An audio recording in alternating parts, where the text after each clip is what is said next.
Welcome to Big Geekus. We are your hosts. I am Joe. And I'm Randy.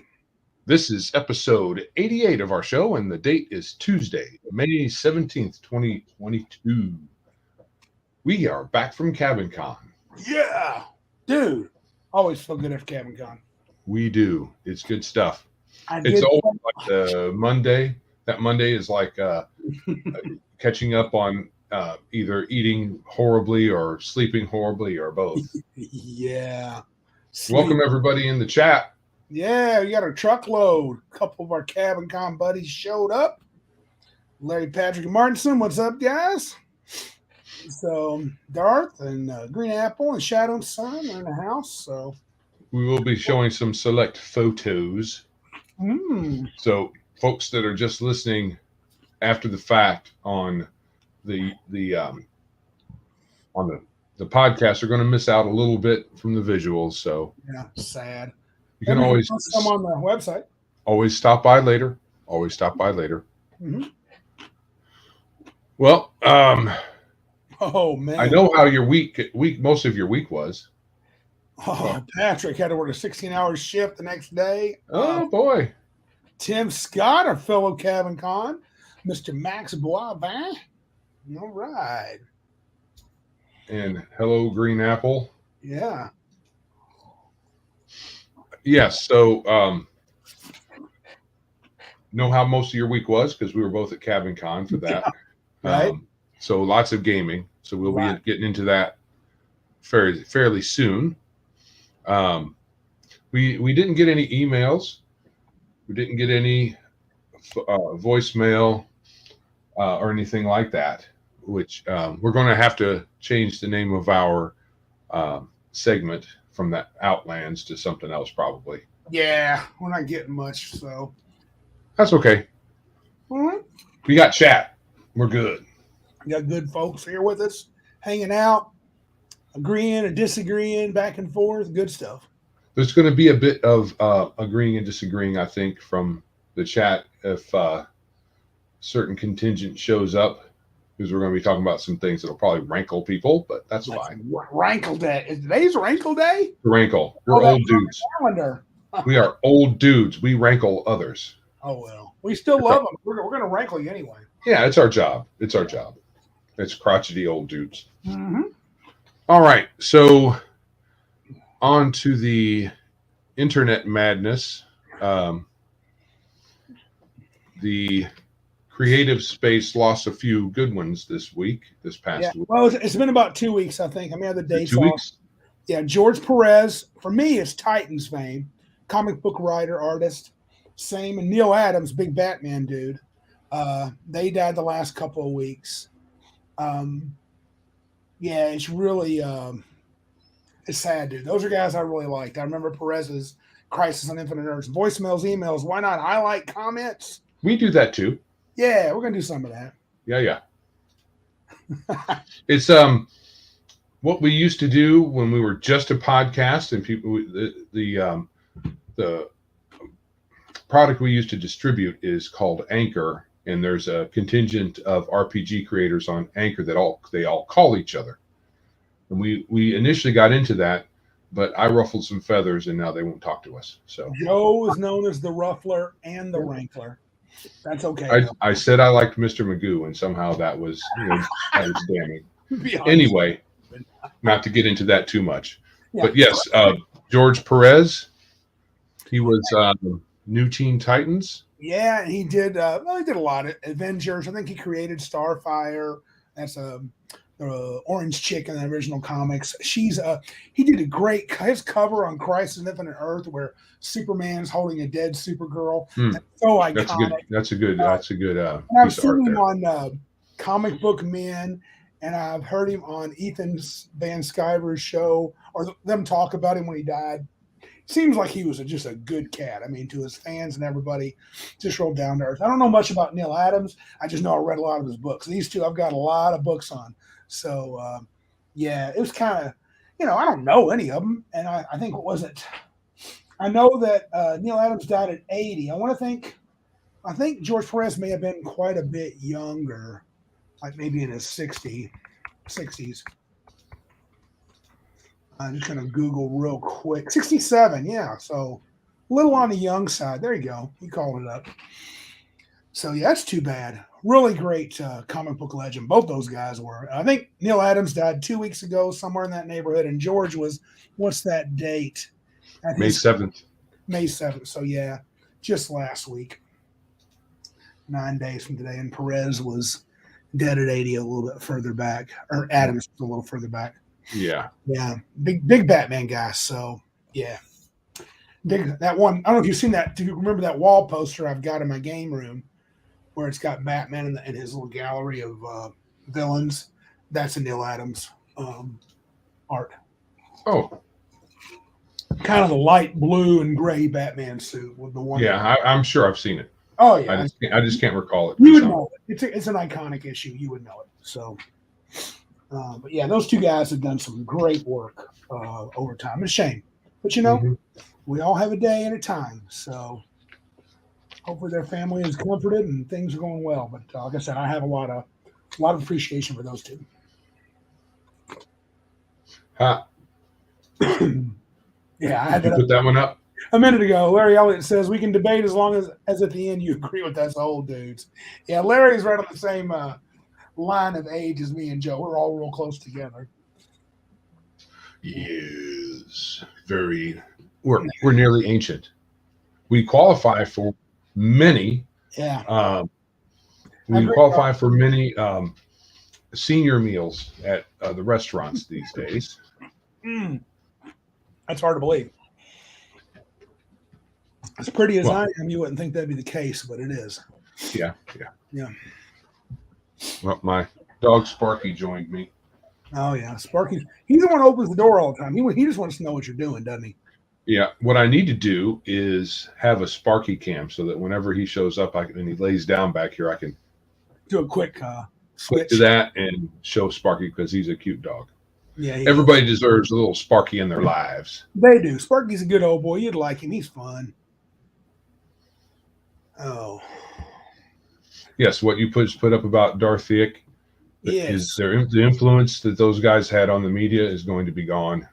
Yes. I don't know when was the last time they contributed, so it may have been gone for some Perez time. has done a little bit. I think Adams it had been a while, but those guys can work till they're pretty old, man. That's a field. As long as your hands aren't going bad, you can draw and write, and you don't have to be a spring chicken to do really good work. I mean, Chuck Dixon still does some good work, and Graham, I don't think Graham's too old, but Chuck Dixon's a little on the older side, and he still does good work. Yeah. Okay. They will be missed. What about Midnight? Looks like that's up. They're going to do the Midnight setting again for 5e. Not one of our favorites, of course, but no, but I mean it's 5e. So how can you do Midnight in 5e really? It's not full on 5e. It's the 5e SRD, and I meant to look at that a little bit to see what might not be there, but that's the thing. And they have a let's see, they have a blurb here and a trailer for that's 2 minutes. That takes 2 minutes. Keep it in the wrong button. But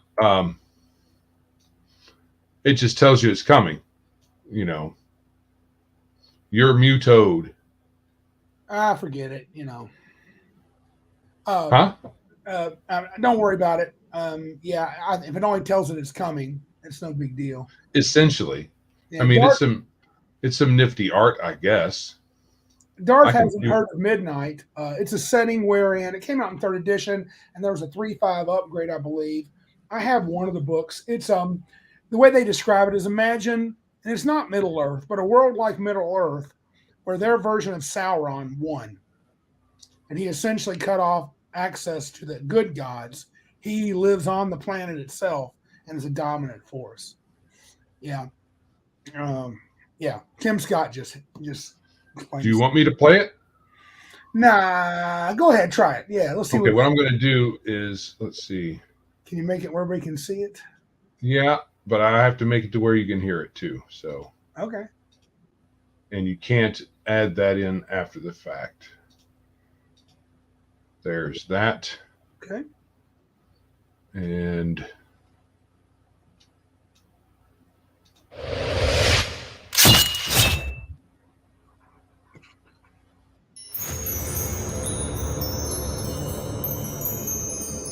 Edge Studio presents. I'm going to talk for the folks out there in the audio land. Story by Greg Whine-age and Robert Vaughn, not to be confused with actor Robert. I know Robert Vaughn. A 372-page new edition of the classic Midnight setting. A heroic path system easy to use. Sounds like it's new rules editions.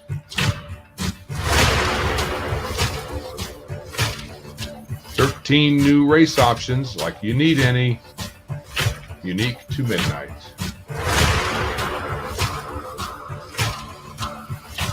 New feats and spells. Oh, there's not enough of them already.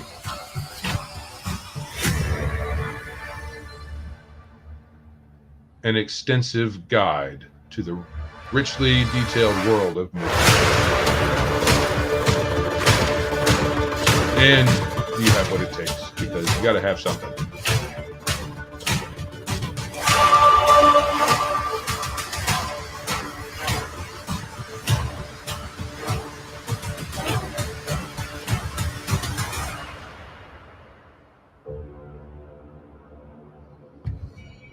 Yeah.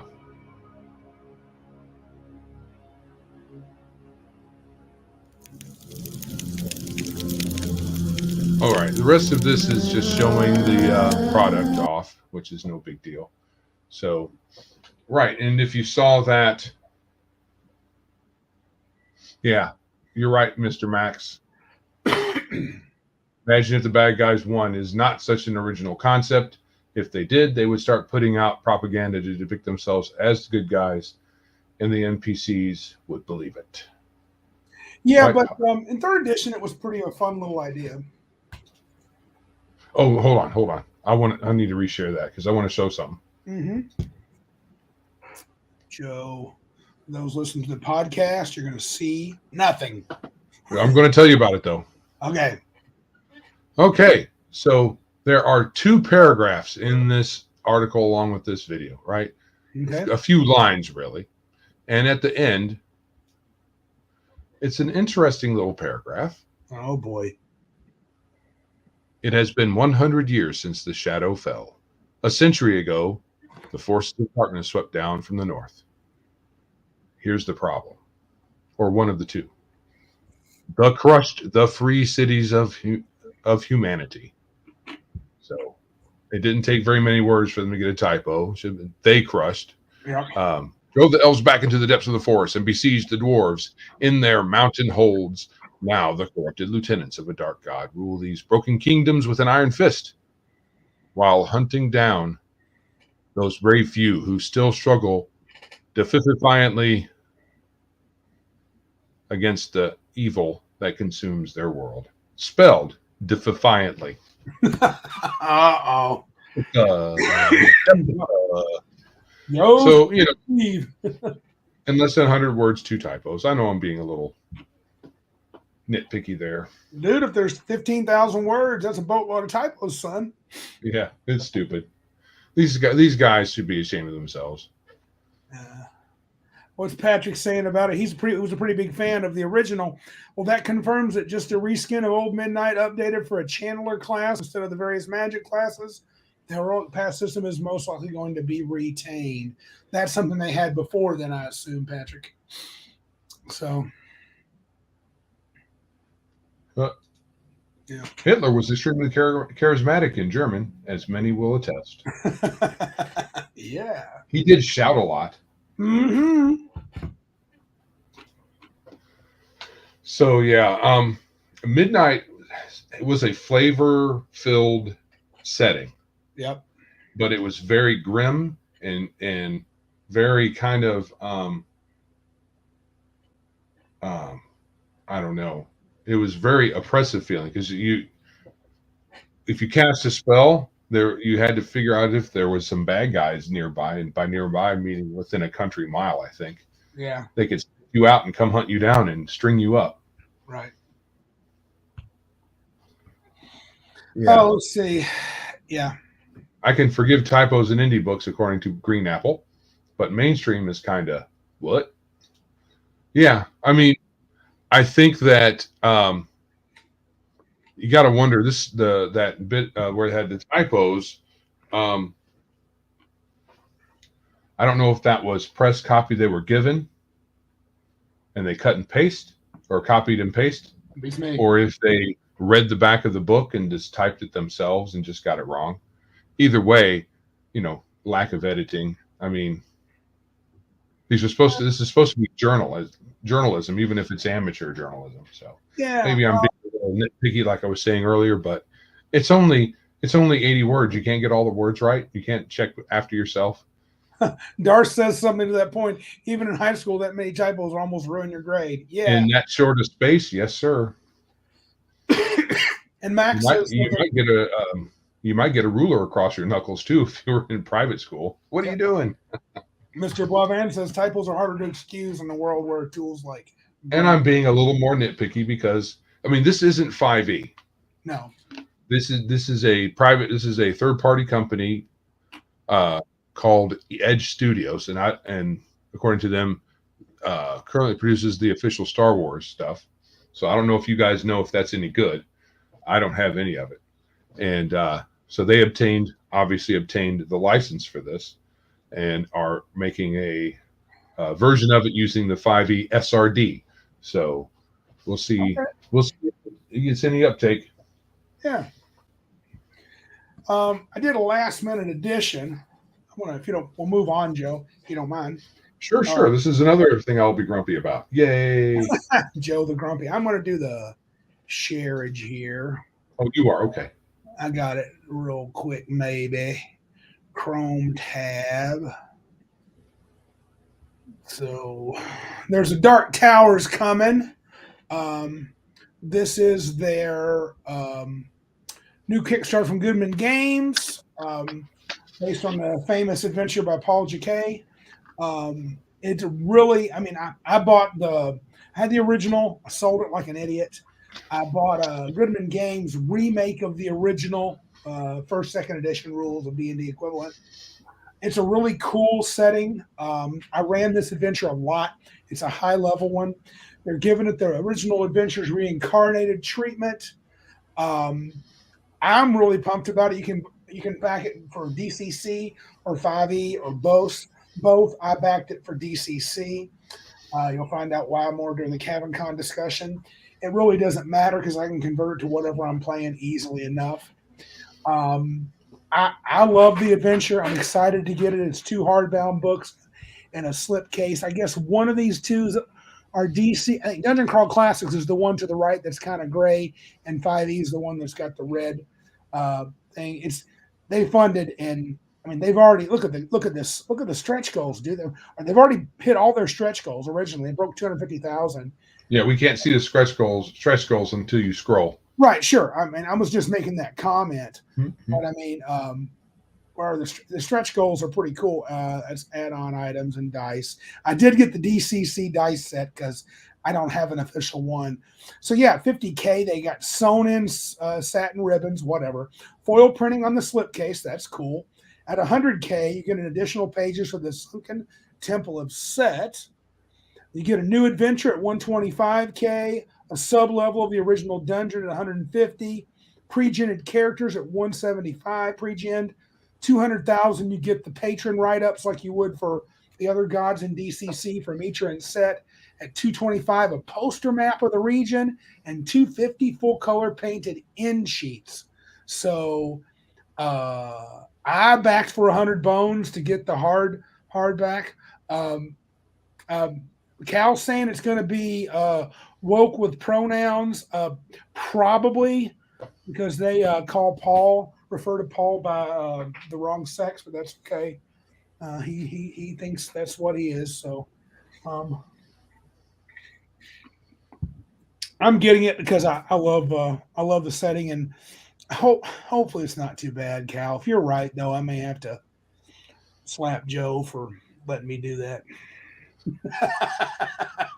How much, what do I have to do? You know, I be right there with you every time you go on the internet. You do, Joe. You Then have set to an hold alarm my for hand. when Kickstarter comes up come out Randy? of your computer with a big hand and Well, I can always drop my back it.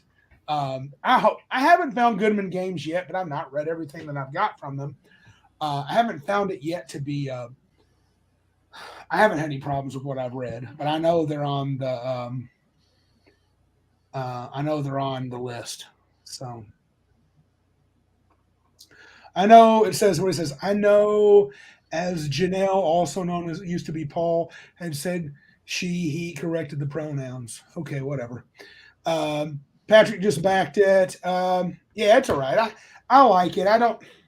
We'll see how stupid it is. I mean, well, most likely the only thing that they will have in there is the new hotness as far as pronouns go. You know, because if it's the old stuff just retooled, my thing is 100. You know, there are people who are willing to pay $100 for game material. Yep.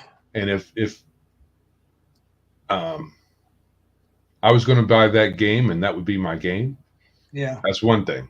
Right. And but that's not the game. That's just a module, right? Mm-hmm.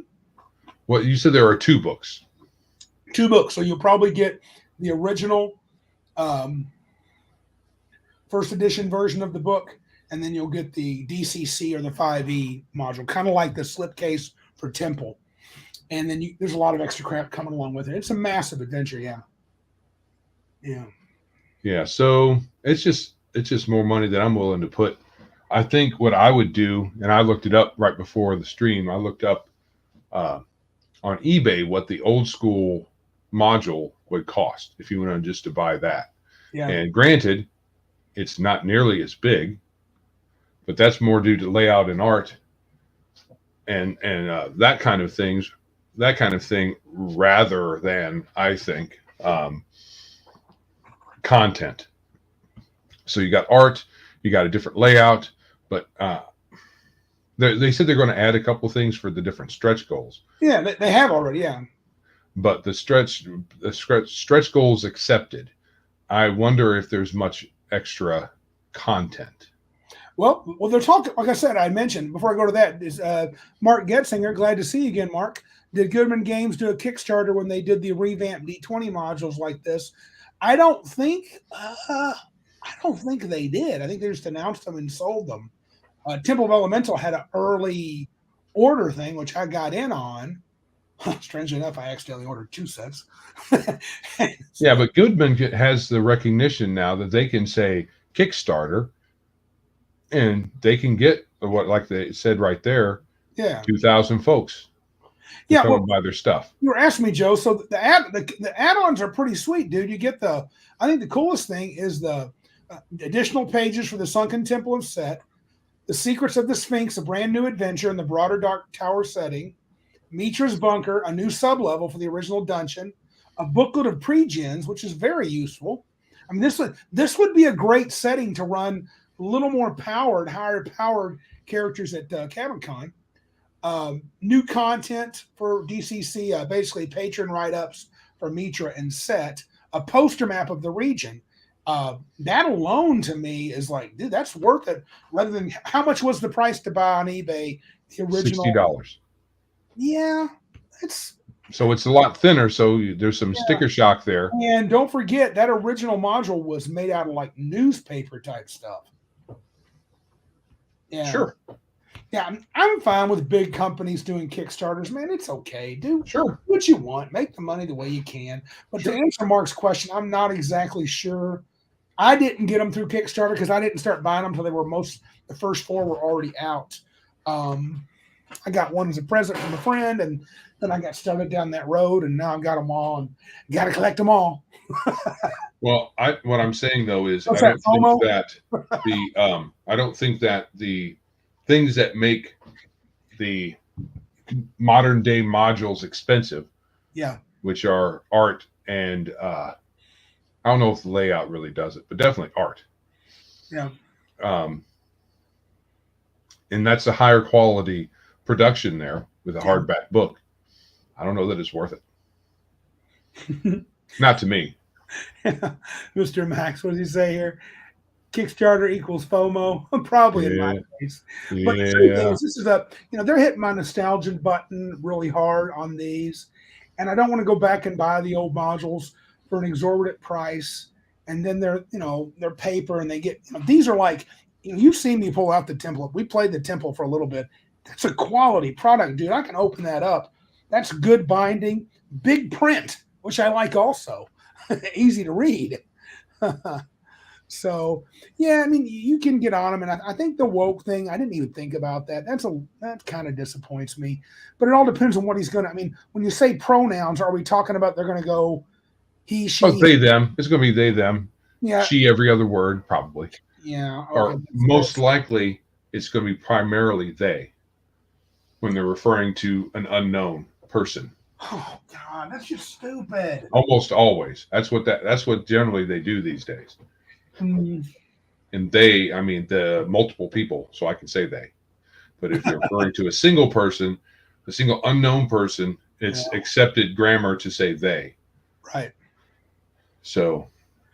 Oh well, hopefully it won't be that, but Mal's probably right. He's rarely wrong. Right. So yeah, I'm going to be grumpy. Yeah, I'm not interested. Is it because of the wokeness or more because of the price? Both. You'll play it when I run it though. You'll be okay with that. Yeah, if I was to do anything like this, I think I would try to get the PDF from somewhere and then just print it off from Lulu or something like that. Because you could probably get a higher quality print from Lulu than the original print of the original game or original module. Goodman Games did a reprint of Dark Tower, the original module, and I got it on eBay for cheap. That was going kind of pricey too, and I found a good price. The D20 one? It's the original first edition D&D compatible rules. Oh, but it was a reprint. But it was a reprint, much nicer, and not in that newspaper style. Right. Yeah, I mean, I agree with Mark here, Getzinger. Kickstarter seems to be used as a way to market products. It seems to have brought a lot of RPG projects to life. Yeah, I agree. I mean, you know what? There's nothing wrong with that. No, I'm not. I don't really disagree with Kickstarter as a concept. I'm just, sometimes I think that the phenomenon of Kickstarter has upped the ante and has driven prices up instead of having lots of competitors, lots of different things out there and bringing prices down, which is what should happen. No, you have a lot of companies, but it might just be certain individual companies. Other things might have seen price decreases or at least not increases. I don't know. I don't look through Kickstarter like I used to. Well, you remember that Pathfinder for Savage Worlds that I kickstarted stupidly 2 years ago for the big one? That finally came in. They had all kinds of shipping issues with COVID. Now, Pinnacle's really good about keeping in touch. Right. I got it, and I got the box set. I didn't get a couple of my other things. They didn't get shipped properly, but they already told me they're sending them to me. But it's beautiful. But I spend too much money on that. Way too much money. Right. I have buyer's remorse with that one. And they don't have cheaper versions. They used to have cheaper versions. It used to be the regular version and the deluxe version. Yeah. And that's fine. But a lot of companies are just skipping straight to the deluxe version. No, and the PDF for this is $50 all by itself. Now, yeah, that's kind of outrageous. But now Pathfinder for Savage Worlds, I think friend Patrick almost did it. I don't know if he stuck with it. I think he can correct me. When that Kickstarter was out, you could get for $75 the PDF version of the Ultimate Set, which gave you the Rise of the Rune Lord series, the rules and the companion and the archetypes and everything all in PDF. So you weren't getting one PDF. You were getting probably 15 PDFs for $75. You can't beat that with a stick. Hold on a second. Hold on a second. Go ahead. So let's see here. Some guys are making some comments.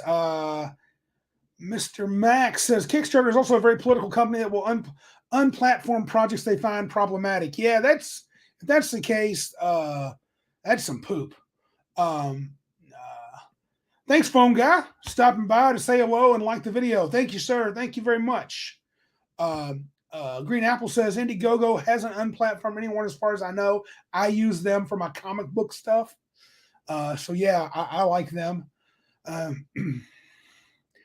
Yeah, and Mark, you're right. You might be able to get you a PDF bundle of some of that stuff in a few years. Mr. Mags Boivin, you're on fire tonight. Politics I disagree with needs to be kept out of business. If I agree with it, it's fine. Look, here's the deal. In my opinion, you say whatever you want politically. I don't care. You say whatever you want religiously. I don't care. Now, there's consequences for statements, but even in your business, do whatever you want. You make a decision and live with it. I don't care. But if I don't like the way you're going, and if you're shutting people down because they have different political views or religious views, well, to me, that's dirty, and I don't want to support you. I may need to rethink my Kickstarter addiction. So, but it is a plague. I agree, Cal. But yeah, let me, what was I going to say? No, I don't have that, so never mind. As we wait for Joe, I do want to get into Cabin Con, but I don't want to miss out with him a chance to do this. I have, what have I done? This past year, I mentioned there he is. I was going to talk about Cabin Con while you're gone. Really? Yes, I almost started without you. We're talking political stuff in business. Oh, phone guy's chiming in. I still think there's a time and place for these things. Sure. I mean, I don't disagree, but I also think if you want to say political stuff with your business, you can. Just be prepared for consequences, Disney. Right. I think it's fine because then everybody knows where you stand and they can either support you or not. I am a little put off, though, if you deplatform people you disagree with. That just seems kind of un-American, but you have the right to do that, too. It shows your hand. Yeah.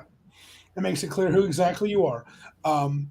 That political religious stuff is actually a topic I'm going to pencil into our Cabin Con discussion because. Oh, hey. Yeah. That's a good idea. Oh, what's this? Mr. Max Boivin. Yeah. When there are Kickstarter projects I really want, I pledge $1 just to access the pledge manager if I can. This way, Kickstarter receives a smaller cut. So I also try to see if there's a backer kit thing involved so that after the campaign's over with, you can just go direct or as direct as you can. I'm not sure how I have gotten the backer kit is in the same bailiwick as the Kickstarter guys, but I mean, that's the closest you can get, really. I did a couple of the Savage World sets. I want to think Rifts and something else I did that way. Patrick makes a good point. Downside is that if everyone does that, the funding goal doesn't get met. True. Right, which means for some, they need to, some people need Kickstarter to get exposure. So if you do up your Kickstarter page correctly, it'll get, become part of the algorithm. Yeah. And all of that, and you can get recognized when people look up RPG stuff. However, if you already have enough of an audience, then you can go independent and just crowdfund yourself, or do something that generates pre-orders. That's Hasbro did that with Hasbro Pulse and their Hero Quest line and a bunch of other stuff. Right.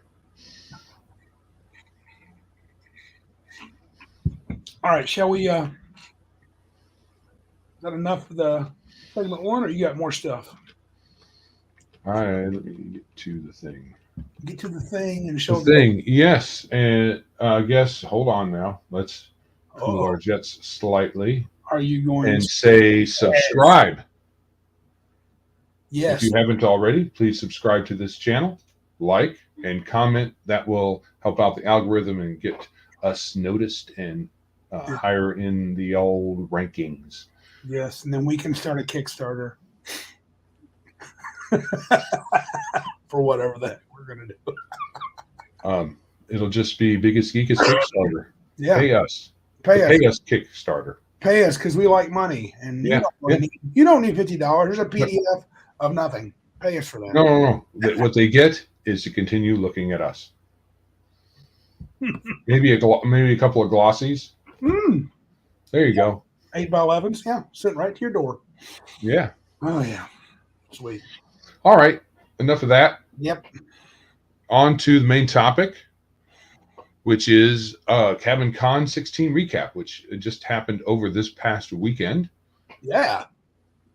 And for those of the unwashed who have no idea what Cabin Con is, good dog. He's sticking it right to us. That hurts. We've been lazy, Darth. He's waiting for Mud Sword. It needs to be. I agree. Needs to be, sure. Yeah. We have day jobs though, and we're old and tired, so it's going to take a while. Oh, Mr. Max has got it. Full size cutout of Joe and Randy. That'd take a lot of cardboard. Yeah, it might affect the market. It might. We're sorry. Two people can't have that much cardboard just for their own cutouts. Yeah. Especially not the way this country's going. Yeah, no kidding. It'll be assigned pretty soon. Anyway, so this weekend, let me give some some history. Cabin Con is a local getaway we do here every year, where Randy and I and a bunch of our pals get together for a weekend and play games. This is I'm not wearing a Cabin Con tee. That is the newest one right there. Yeah, we've showed it before. I'm just showing it again. We'll have some pictures to show, some select pictures. I don't think we'll show every single one of them, but there, because there's 42 or something like that. Just show a handful. Show a handful. But yes, it's something we do every year. This is the 16th year, and we haven't missed any, even through the time of troubles, shall we say. The COVIDs. No. Yes. The COVIDs did not put a damper on our, I think attendance went down. I think we only had 14 people that year. Yeah.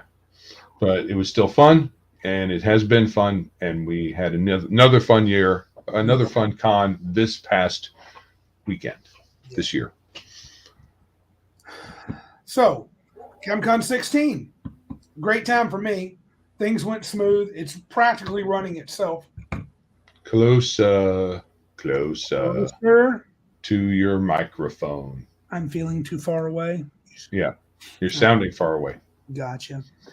So anyway, I enjoyed this one. COVID Con. Yeah, Patrick remembers. He made the T-shirt. We had 22 folks this time. We had just one new person, or was it two? Just Philip's other nephew? I think it was new, right? Yes. And two of the returning new guys from last year came again, and we had a lot of fun, a lot of games. We loosely set up 3 slots for the day. On Thursday and Friday, which were the first 2 days, I played every slot, so I got a lot of gaming in. Day 1, I played Aliens by Martinson, very fun. And then slot 1. And then I played 13th Age by our very own Larry Elliott. That was his first time DMing ever. He did a great job. Well done, Larry. And then I played a couple of board games. I played what's called Wasteland Express that night. And that's where kind of a Mad Max thing. So did you do all those too, Joe? Were you in every one of those? Yeah, I think we stalked each other all weekend. I think we did. We were there might have been an exception or two, but that's about it. Most of the part, we were pretty much, gaming at the same table, pulling the biggest geekers everywhere we went. Yeah. So that was super fun. Not running was great, but by the end, I was feeling the itch. I was like, man, I need to be running. But I held out, and I just played my butt off. Is that a play on the slots? Okay. Well done, Patrick. He meant slots. Really, he did. But can both things be true at the same time? So anyway, gosh, what was day 2? It's kind of a blur. It was so much fun. I know I played an XCrawl. Feels like that was early. Oh, yeah, look at Darth. It's true. Welcome to the DMs Club, Elliot. You can never leave. That's true. Yeah, Joe was my handler for the weekend, as Tim Scott said, making sure Randy didn't run any games. It's hard to resist. Boy, Tim Scott there ran a sweet DCC XCrawl. He also ran a funnel, which was fun. I lost all but one of my characters. You did much better than I did, didn't you, Joe? You had 3 alive at the end, you and Patrick? I had 3. Yeah. It pays to hesitate slightly at the beginning of any encounter when you're doing the funnel. Right. Yes. Other people stepped up and got their head cut off, which was good for me. Yeah. We had, in the past, we've had issues with fairly having a bed for everyone. This year was not a problem. We had the whole campground. I got experience with lots of games. Oh, yeah, I did Fireball Island board game. That was cool. Thanks to our buddy Ben for that. Played Shiver until I got sick. I did get sick. I mean, I won't go into the details, but it was quite gross. And I was up all night, that Friday night, and I was going to play in Patrick's Shiver game, which I did enjoy, but I just had to bow out mid-game. And you guys finished that up, though, right, Joe? Yes. Cool. We finished Shiver. Played Fallout, 13th Age. Who ran? Larry ran 13th Age. And our trivia contest was the bomb, dude. I ran a game.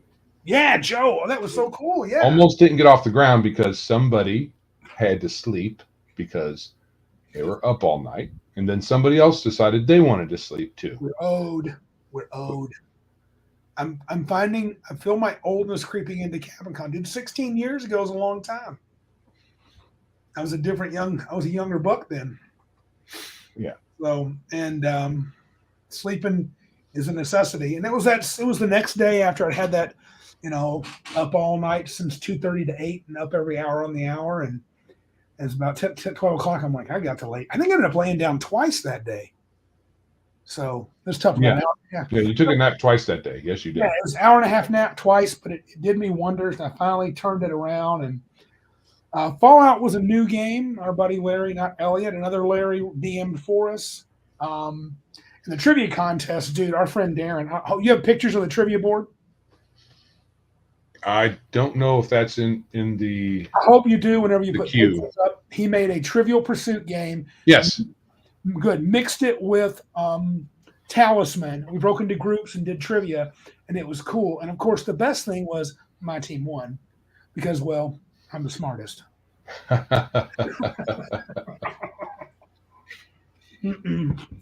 Darren's trivia is no joke. It's hard stuff.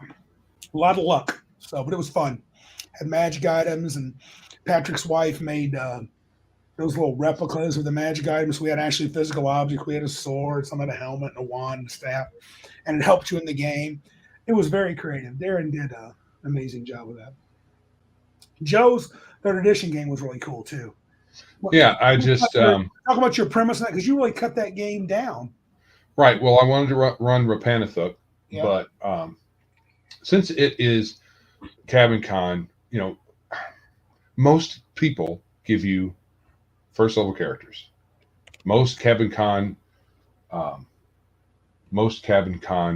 adventures are first level. I didn't want to do that. And I thought, I didn't want to go through the trouble of selecting equipment and all that other stuff, or even feats, really. But I had the shell of a 3rd edition idea in mind.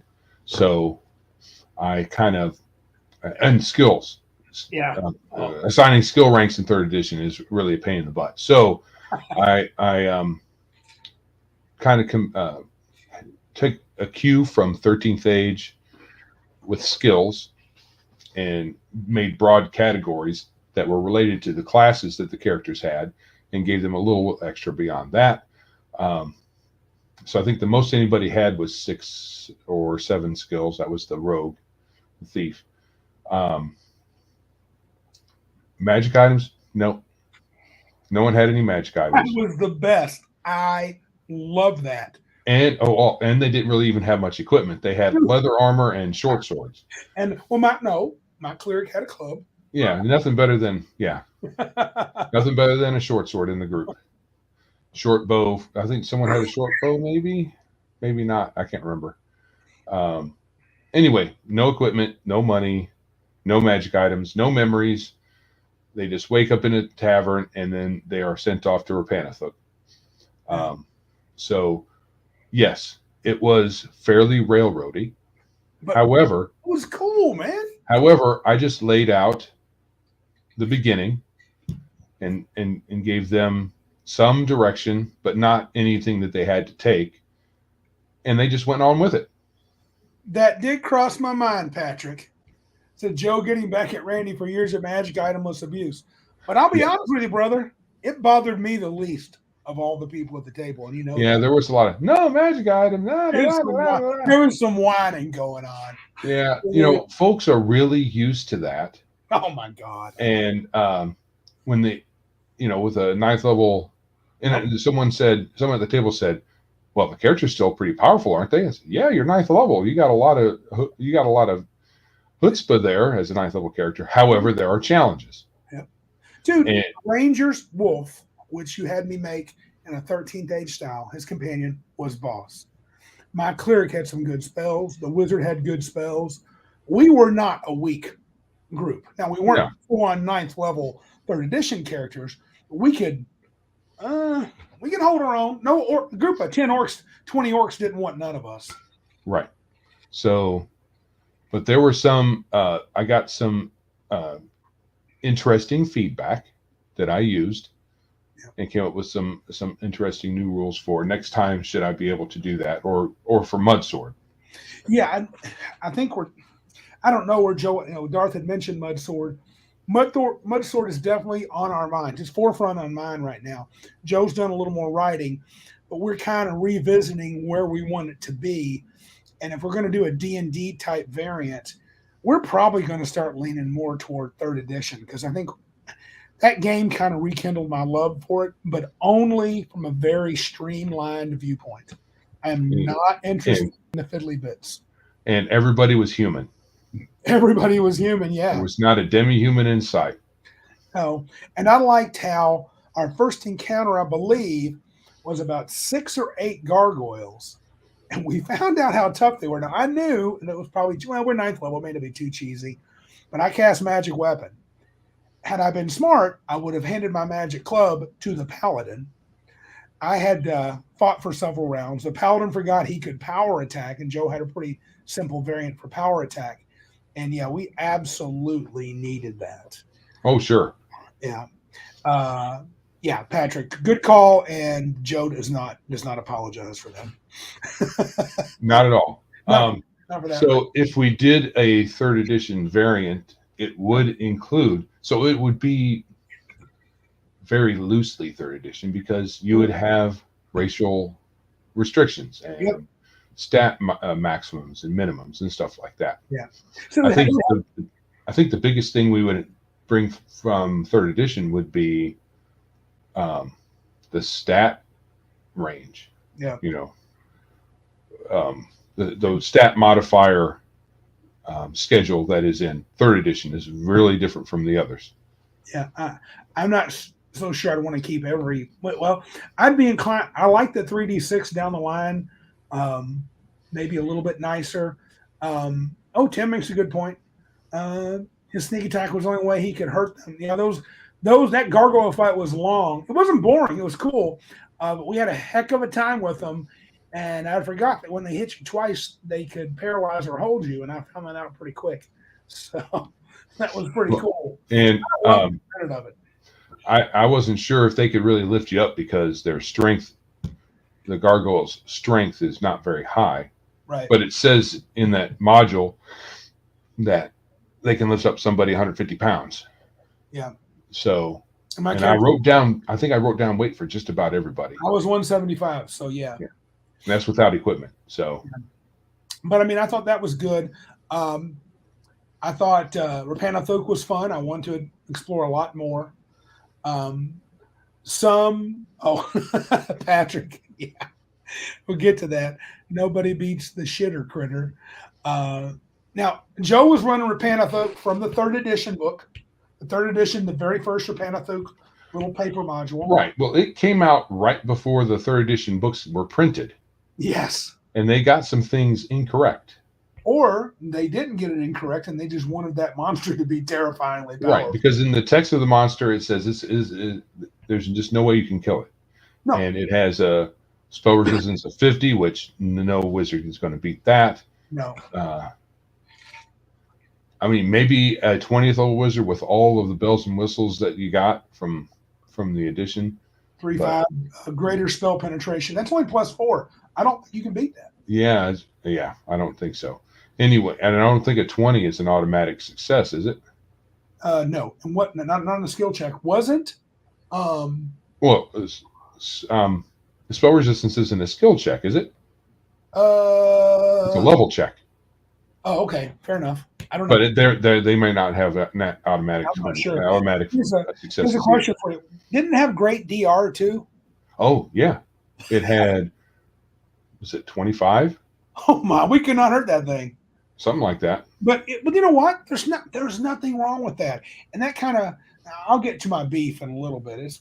Beef's not the right word. It's more of what I have learned something, I think, about me and Joe.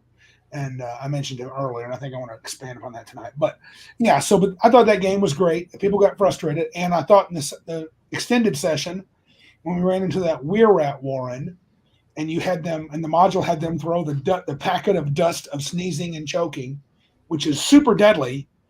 And Patrick's guy got killed because it's like failure save, 2d6 con damage, a minute later, a d6 con damage, and it took him down.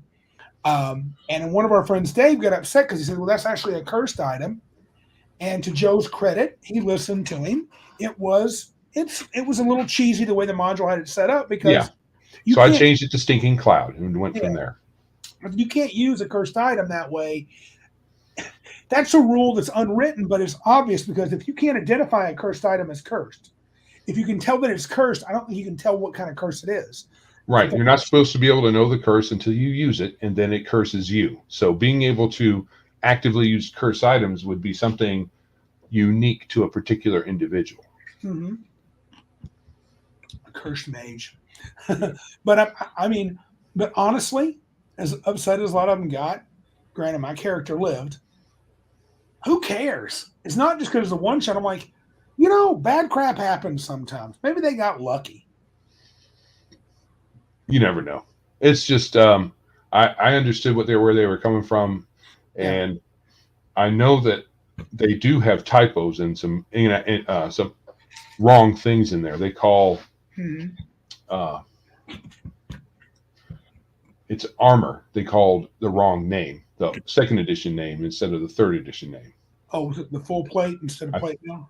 I think so. But we hadn't gotten to that. Plus, they have a 20. You'd probably have much higher intelligence than 20, though, Darth. Yeah. I don't think your intelligence modifies your spell penetration check, unless I'm wrong.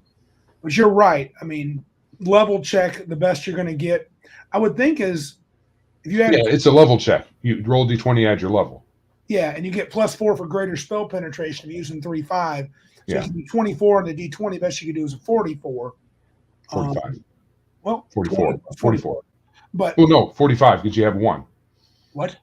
On what? Oh no, 20 plus 20 plus 4. Yeah. 20 plus 24. But I mean, what you're doing might be for something else. But I could be misremembering. So I don't have the book in front of me right now. Still, 50 is too high. I think we agree with that. It could be. And I think their DR for some of the creatures is a little higher than normal. So I haven't cracked the books on the third edition monsters. Yeah. But I didn't know there were that many potential inaccuracies. You still beat the gargoyles though. We did. And you ran from the mimic with the extremely high resistances, which you should have. Yeah, move slow. You should have. So your tactic could have been to wait, and I gave you a second chance.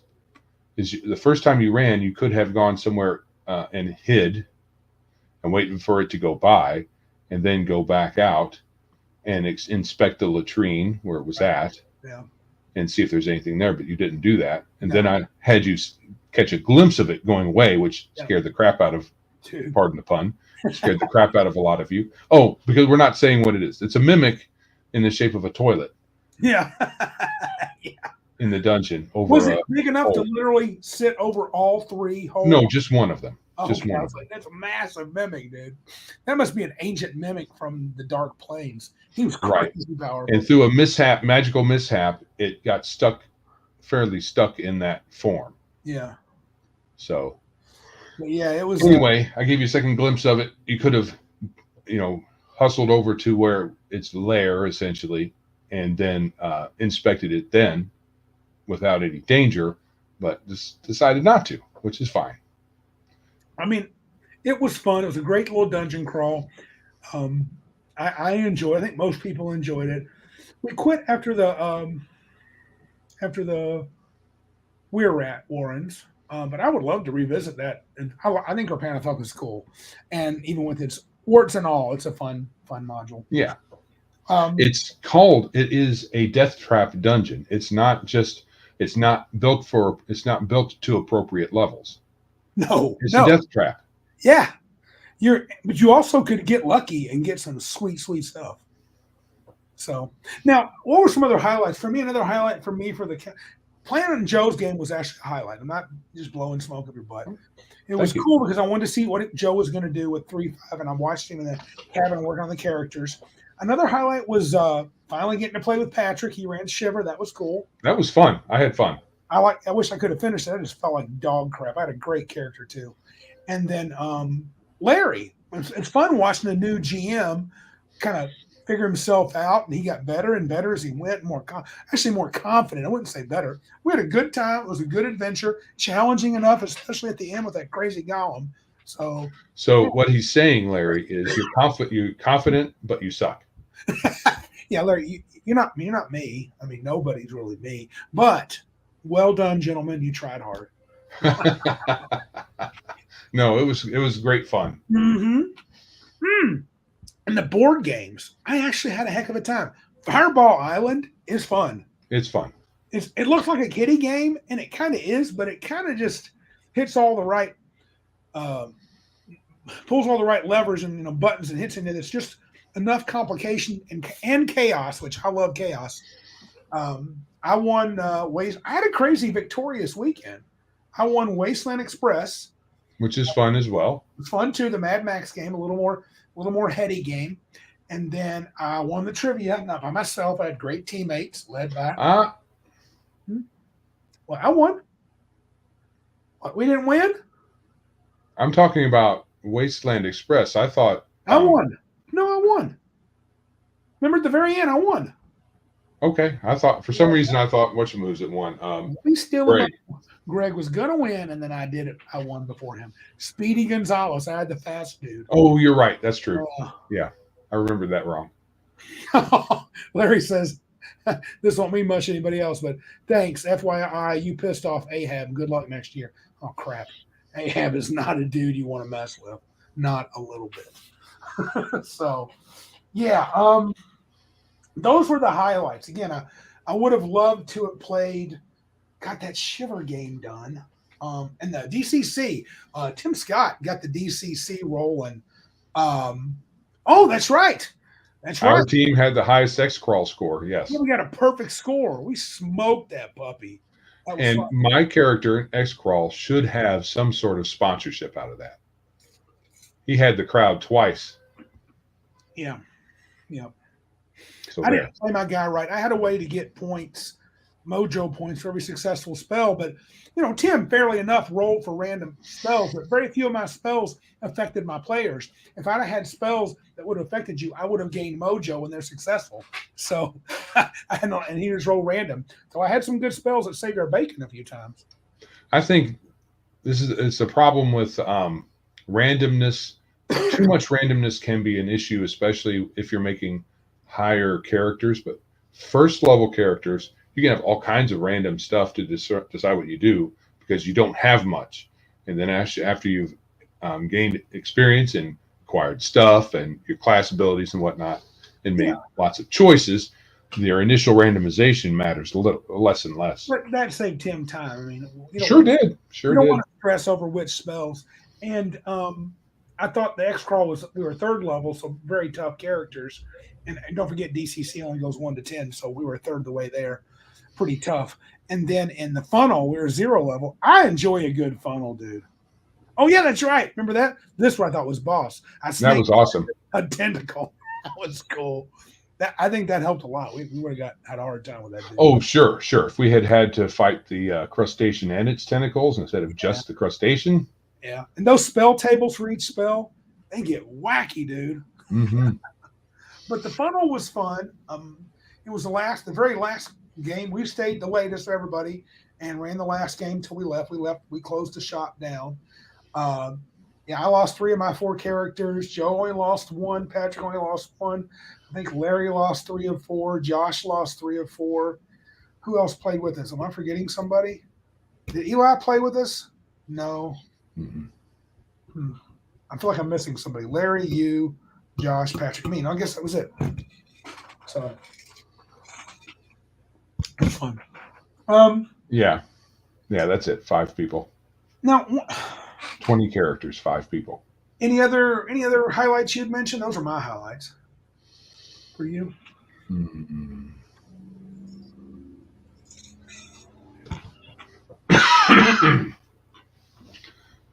Well, it was just overall fun. It's hard to pick out a particular game. I liked DMing, even though we had the snafu and you abandoned me mid game. Abandoned you mid game, I know. And later on, we had a lot of people, no magic items. But that's leading to my second part. But yeah, it still was fun. It was fun. It was. I learned some stuff about. I don't DM a whole lot, so my DMing skills are not great. Oh yeah, that's good. So Larry, he named all his characters in the funnel after the players: Randy, Joe, Josh, and Patrick. Right, I believe. Yeah. And Randy and Joe went into a room and we died together. Oh, it's almost romantic. Except the almost part. Oh, it's totally romantic, I know. But anyway. So yeah, I think so. I think DMing, especially DMing something with some of my own fingers in the creative spot of character abilities too. I switched around character abilities. Yeah, that was good. I think I maybe with more time I could have done a little bit better job. The 2-weapon fighting. Dave said it right. It's not 3rd edition does not do 2-weapon fighting. None of the editions have really ever done 2-weapon fighting to a satisfactory level. Right. So if I do it again and I have a 2-weapon fighter, they're going to be like I sent you the rules. Oh, okay. Yeah. The 2-weapon, the secondary weapon is going to add to your capabilities of your first weapon instead of having a separate attack, at least initially. Yeah. So Shadow's in the house. Glad he made it. Hey, you were the first one commenting. Thought you were shadowing us. Now, the one thing I want to talk about a little bit, and let's talk about the bad stuff, and then I want to talk about something I've learned about me and you last. Okay. So, not enough time to visit. We've toyed with the idea of an extra day tacked on at the beginning. I think we're going to try for that if we get enough people next year. Just me playing all the time. I think if I'm at the point to where it's not that I don't want a game, but I think I figured out this year I don't want a game 3 slots in a row. I want to stop and have smell the roses, hang out with the dudes. There's some guys I rarely get to see except during CavinCon. You can set up each day a day to do board games, and you can visit and eat while you do a board game because it's usually way less on the brain power.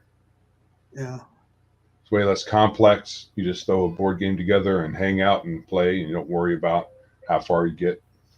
Yeah. Well, some people still will. Yeah. But I won't. I don't care. Yeah, I can. If a board game doesn't get done, I don't give 2 poops. It's low on my totem pole of what I like. Hot weather, hot. We're in Michigan, so 88 degrees was kind of hot that first day. Yeah. It was a little warm. I like it better when it's in the 60s and 50s, like it is usually in the cabin con. Yeah, because then you have the fans going, the windows open, and it's it's like living on an iceberg in the room. Yeah, I love it in there, baby. I did want to try a few other games. I never got to John's or Dave's game, but what are you going to do? Can't get them all.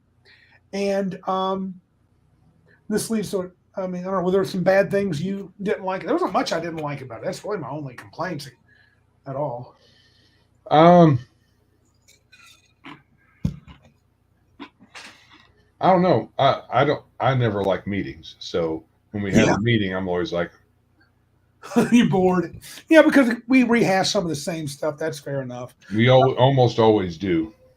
Though I think this year we're going to commit to an extra day if people want to do it. Those that can and who want to. We've already had a complaint about that. Oh yeah, whatever. Get over it. It's been decided. If you want to come Thursday, fine. If you want to come Wednesday, fine. And then Thursday is the start of the cabin proper. The cabin con proper. That's pretty much how we're going to have it. And when you get your money in, that's when you reserve the bed, not before. Right. So I think some of the whine-age bothered me a little bit. Some complaints about, at the meeting, too many talk. Yeah, this is a problem. At the meeting, too many talking over others. We probably, with the number of guys we have, Joe's not going to like this, but I'm going to do it anyway. I'm going to take a gavel or a wand or something and say, let homie talk, let him talk. It gets out of hand. People are like, blah, blah, blah, blah, blah, blah, blah. And some folks can't get a word in edgewise.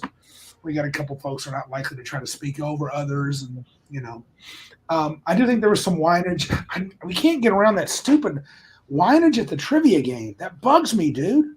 Darren they put too much work into it. Quit your moaning.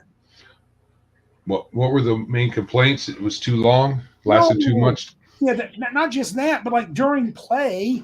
Hard questions. Too hard, or it's this, or it's that. Or, that's not fair. They got an extra. Look, this year we had Darren, and Philip was the arbitrator of the rules. Next year we need to spell it out because everybody's a grown up. But dang it, let's make it happen. Quit crying. It. And if Phil makes a rule, that's it. Move on. Because it's not that big of a deal. It's just fun. I've only won the trivia contest. I've been on the team that won once or twice in 16 years. I'm not crying and moaning about it. This year I got more questions answered than I have in a long time. Yeah, and Patrick has an idea. He told me for a different style of game. So if we're tired of trivia, we could try something else. He can work with Darren. I think the important thing is, I know we're kind of competitive, but God, just quit complaining about stuff and let it happen. Just chill. Darren can only do so much. He doesn't know about everything. And if you're a specialist in one area and he asks a question about Doctor Who, well, technically it was Dr. 4 in season blah, blah, blah that said this to the Daleks and blah, whatever. It wasn't really Sarah or his companion. And I'm like, whatever. It's the answer Darren has. It's right. You're wrong. I know you're right. You're wrong in the game. Move on. Who cares? Just let it happen. Let it just relax and enjoy it. Right? Isn't that how it's supposed to happen? Good old Bobby Knight. We're from Indiana, baby. If it's going to happen, just relax. He got in some big trouble for that.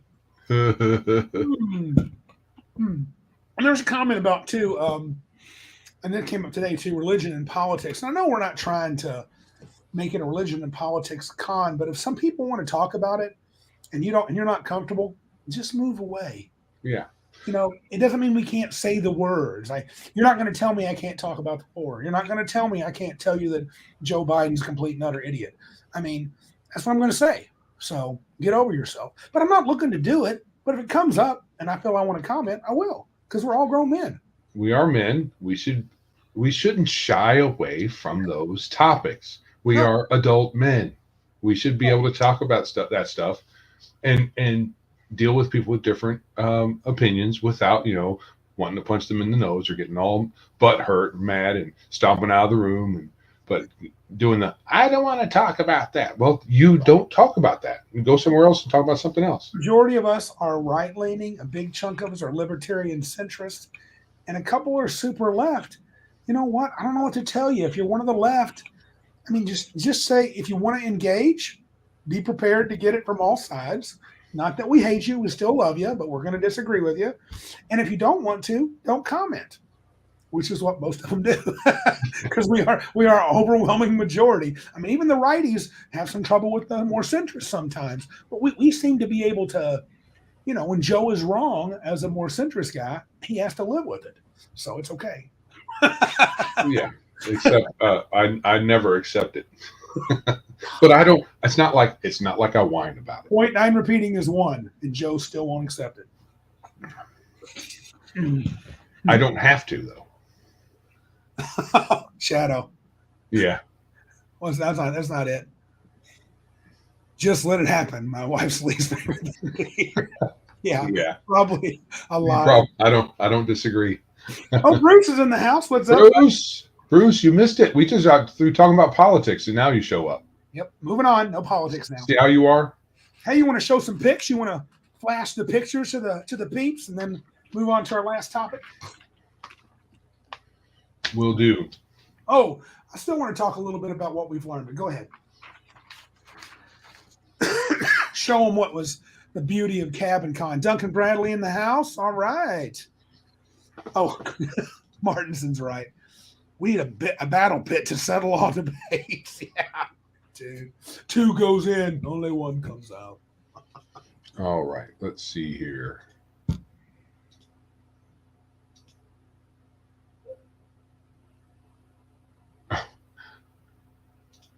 Yeah. That's okay, Bruce. You won't hurt my feelings.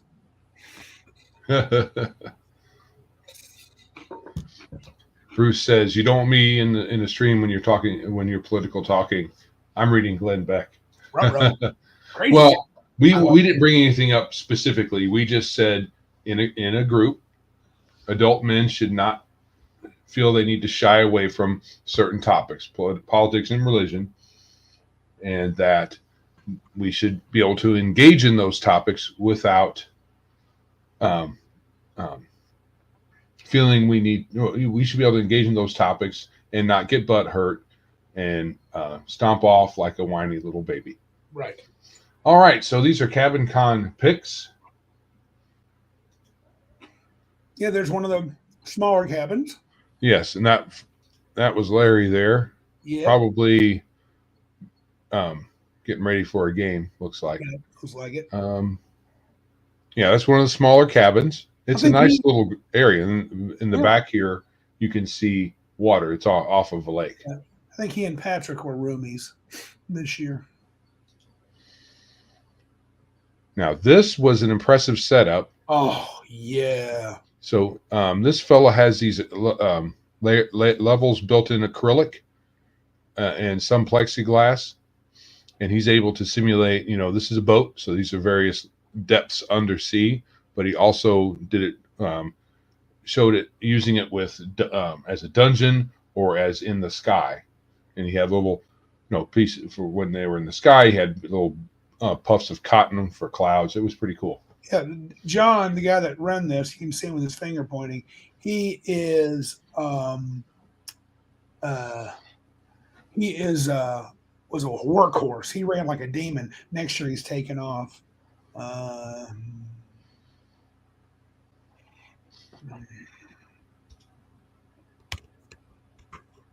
These are prizes. Well, the fellow standing there wasn't a prize. I mean, his wife probably thinks he's a prize. But we had a game, a trivia game in it. Well, I guess these weren't really prizes. These were props. Yeah, it was part of the game, part of the trivia game. So the helmet if you landed the right spot, you would get a helmet or a magic item. Or answer the question, you'd get a magic items. Bruce is making bacon and ham heated up in some, he said, skillet meal stuff. So I think we got to get over there for dinner. Better hurry. Yeah. And that cabin is one of the smaller ones. That's cool. That's the lunch room. Yeah, we were getting ready for the 13th Age game. Yep. Fun times. Oh. That's my head that's going bald. I will say prematurely. because it shouldn't be going bald. Not at all. Not Yeah. at my widow's peak. People were having fun with Patrick, who was taking the pictures, and they were like, "You're always getting the back of our heads where it's all bald. Stop it." The truth is, it's hard not to. It's hard. It's hard not to get an angle where it's not bald. That's the bottom of the ocean, ain't it, right there? I believe so. Yeah. That's what it looks like. And John and his kids built that, which is impressive. Right. Here's another shot of the 13th Age game. Oh, somebody's Here's some food porn. Ribs. I think that's Patrick's dinner. That's Patrick's I dinner. think the Coca-Cola, it's got to be his. Oh, the bonfire, which I missed out on this year. Yeah. We have a bonfire every one day during the Cabin Con every year, and we play werewolf. Not the was it werewolf, the whatever, not the RPG. Not the RPG. Yeah. It's the party game. Yeah, the party game was good times. This was a session of Dungeon Crawl Classics. I'm in the yellow shirt back there in the back. We were doing the XCrawl. That was fun. I was not in this You're there. game. Yeah, you're beside me.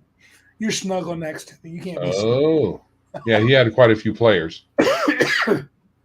Yeah.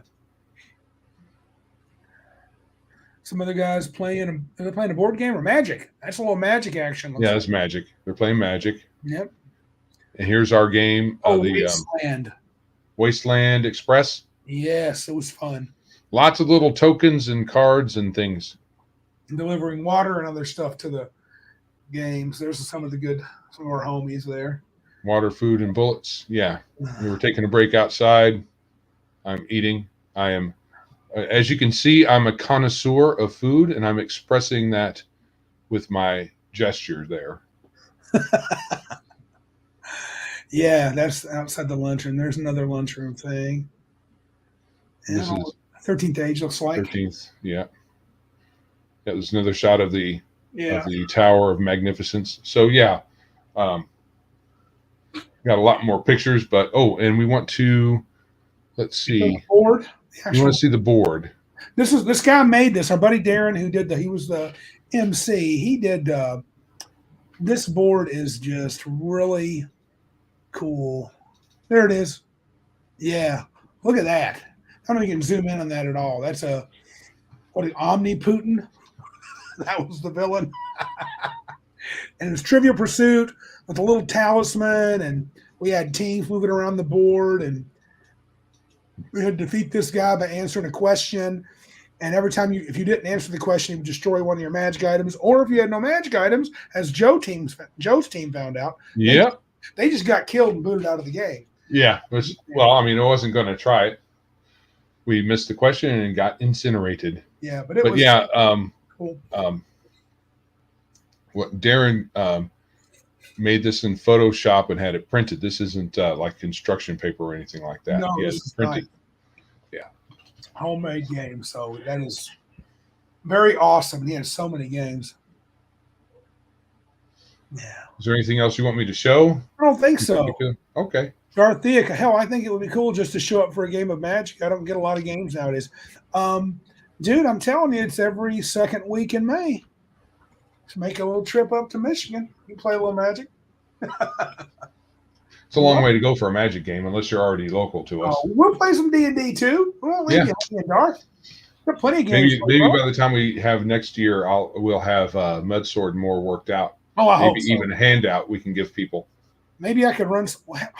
Our goal should be to have it playable so that you could run it. You could run Rapanathuk. I could run some sort of game too.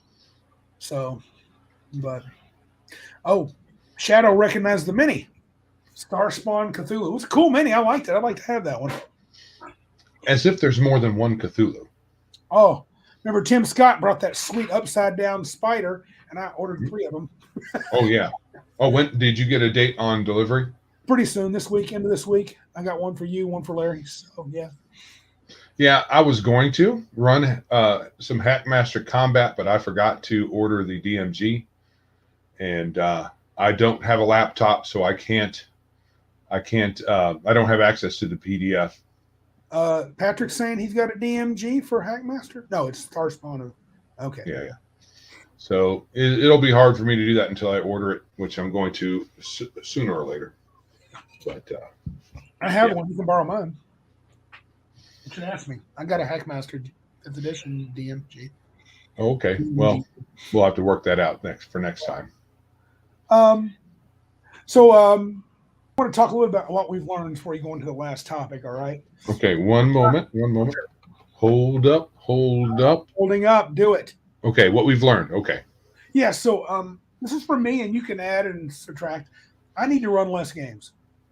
I think I have to max myself to 2 or 3 sessions, unless I do that idea we talked about where I'm running just kind of long stretch on Thursday, maybe not again until Saturday morning, then a long stretch or whatever. But I think I need to be GMing once, twice, maybe 3 times. Sorry, Darth. Consider yourself tempted. Max temptation. Yeah. But yeah, so I think I got to do that. I think a big thing is I think you and we're kind of unique of the Cabin Con people. There's some old schoolers, but that 3E variant and some of the complaints like the Mimic of Doom, the Dust of Sneezing, no or low gear at 9th level, we just don't care about that. I mean, I don't. And if your character dies, make another one. I can live with the character dying, even in a one-shot. I was thinking after later on that I would have maybe some spare characters that if someone died, which could have happened, which kind of did if we had kept to the ridiculous stats that the characters some of the things had, then there would be some explanation, but there could be some backup characters there for them to grab. Dude, you know how you had that burnt field that wasn't burnt in the shape of a cross? Just have one show up butt naked in the middle of a Panathuk with that cross there and never explain what that is. Right. There'll be a flash of white light. You're like, what's going on? And make the party equip them. Yeah, that would do it. Completely butt naked like we were originally instead of the barkeep helping us out. Yeah. All you have on are your small clothes. Underwear. Yeah. And but I mean, back to what I was saying, I think this should affect Mudsword. I think we need to use our own aesthetics, what we really like, and to hell with what people expect. I mean, we'll make the game that we like, and if it gets to the point where it can be printed and people can play it, great. And whether it's new school, old school, some combination like DCC, and whether it's death around the corner or it's like CR appropriate, which it won't be, it just is what it is. And I think our mentality, you and I'm not sure if anyone else there, and I'm not knocking them, I just think we're in a quorum. Yeah, we're kind of in a niche by ourselves. I think different folks. I don't know. Larry's new, and Tim Scott, I'm not sure about. Tim's maybe here. If those things would have bothered him, and it's not bad that it bothered those other people. It's just a play style they enjoy, and they expect certain amount of There are expectations that they have, and those expectations weren't met, but they were not expectations that I said I was going to meet. So, right. Yeah, and I think when you didn't meet those expectations, they were a little put off, where I was like, I mean, I literally would have never thought about the dust of sneezing and choking. I just said, man, that sucked. That was really hard. That's precisely what was in my mind. Wow. That was really hard. Oh, it's going to suck for them. Now, the one thing I could have done to keep it is to use the grenade rules. Yeah. So the person, I didn't even have them roll it to hit roll. Right. I just said they threw it and it landed where it landed. So what I could have done was I could have rolled a to hit roll, and that could have determined how close it was to center, which is the ideal spot for it. Yeah. And if they rolled low enough, they might have it slipped out of their hand and fell at their feet. That could have happened, and that might have been better, but I didn't think about that. Yeah. Player death happens, according to Tim Scott, and he is correct. Yep. Tim is really leaning heavy into DCC. He ran that this year. That's one on the short list that I might run next year at Cabin Con if we don't have Mudsword ready. Play the games you want to play. Yes, Bruce. Yeah, and write the games you want to play. He says. Yep.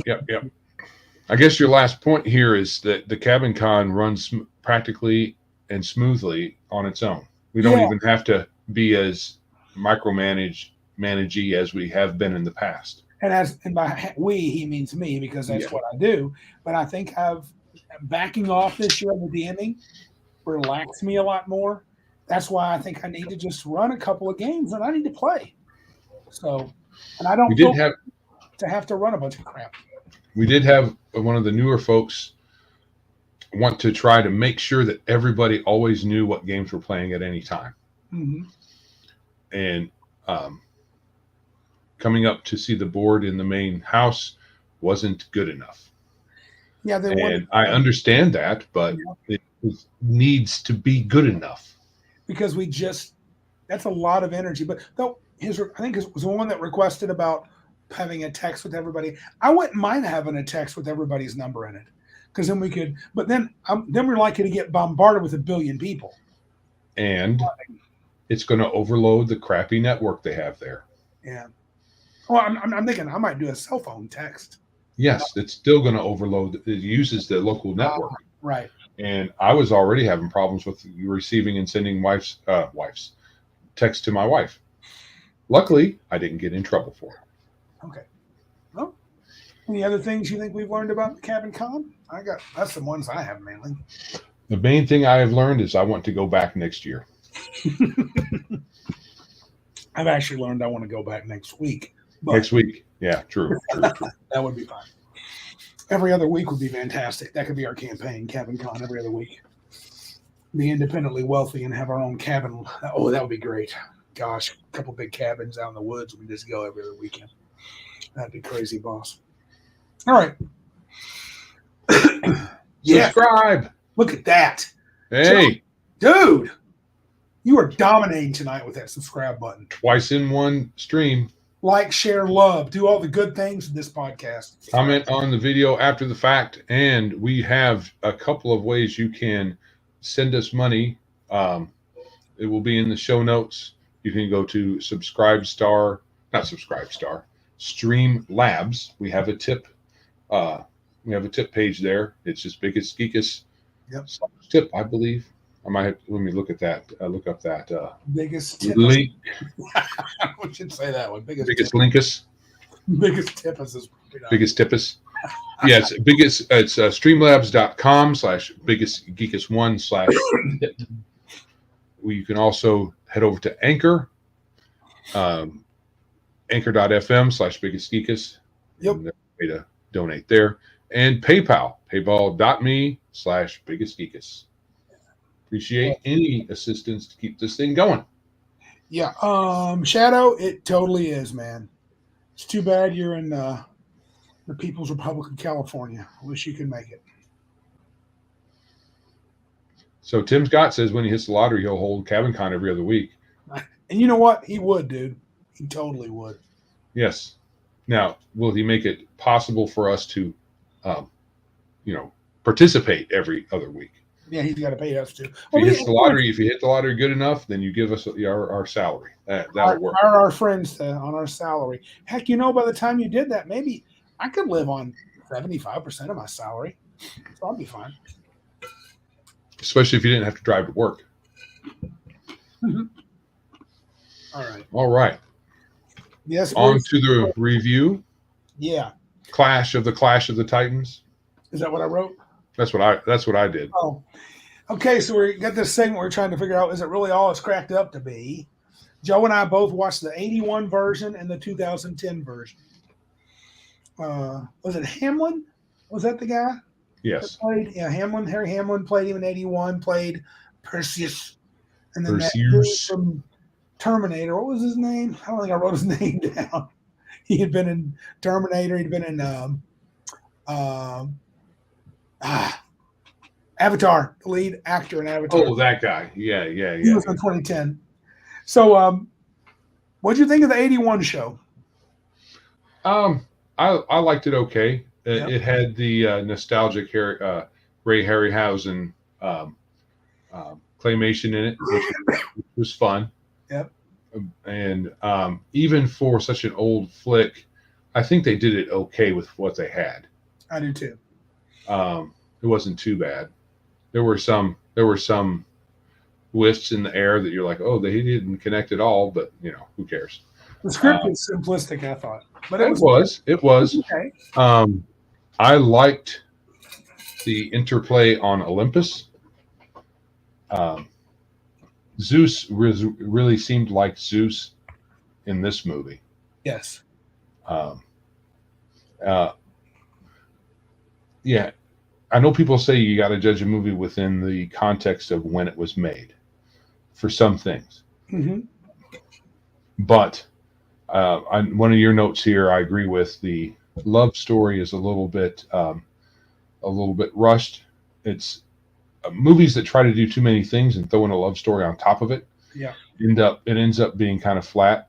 So I think what they do is the love at first sight thing, so that they don't have to show how they have fallen in love. very. That's kind of a mythological story. They don't like. Some of the older stories were like, and he loved her at first sight and her beauty, and it's like people are like these days that's a little hard to buy, but it was like, and even though they did it, I was like, it's fine, it's not imaginative, but truthfully, I'm not here to watch the love story. Correct. Fine, Perseus loves Andromeda, which they didn't do in the 2010 show. No, in the 2010 show, so the 2010 show, I didn't like a whole lot. I didn't like a whole lot the first time I watched it. So I watched it again. I remember not really caring for it. Okay. And I watched it again, and I still didn't really care for it. Okay. I mean, so you had better fight scenes. Yep. Right? Mm-hmm. Better animation. Yep. But you had those stupid Jinn. Stupid Jinn. Okay. The Jinn. I thought they were stupid. They were kind of like Warforged from D&D. Yeah, Magic Forged though. Yeah. Well, then they replaced their limbs with wood and magic, is what it was said.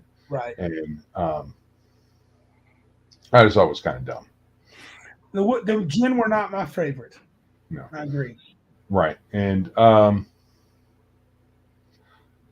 they really departed from the original movie's take. Mm-hmm. A lot. Yep. Yeah. Sam Worthington is that guy. Thanks. Is that guy. Thanks, Bruce. And I think Sam Worthington was a better actor. Yeah. But I just don't think that the story is particularly that great. Well, because they were kind of beating down the idea of kind of anti-religious sentiments, which is a little hard to buy when you live in a world where the gods are actually legitimately. Well, it's not the atheist anti-religion shtick. It's the gods are screwing us over, so we're going to rebel shtick. Right. And right. So what we're going to do is, instead of just go about our business, we're going to actively defy them. Yeah. Knowing that they're going to do crap to us. Right. I mean, that's the really dumb part. Yeah. Like you're saying. Yeah. But I mean, I don't know. I thought there was a subtext to just anti-religion, and that the gods need us in order for them to survive. They said that explicitly, and that was kind of in the first movie too, but at the very end, someone said, "Well, he went around and did things all by himself. I mean, he defeated the Kraken." Yep. And so people are going to want to be brave instead of craven. And in the first movie, Zeus was like, "Yeah, that's what we want. Essentially, that's what we want. We want more of that." Yeah, Shadow and Son are going to be reviewing it, and I think he's watching them now. Bruce says he can't wait for us to bitch about the lack of gods in the movie Troy. Okay. I didn't like Troy either, but it wasn't because of that. Why? Well, that's a different day. A different day. But the other thing I'll say is that both movies depart from mythological lore in big ways.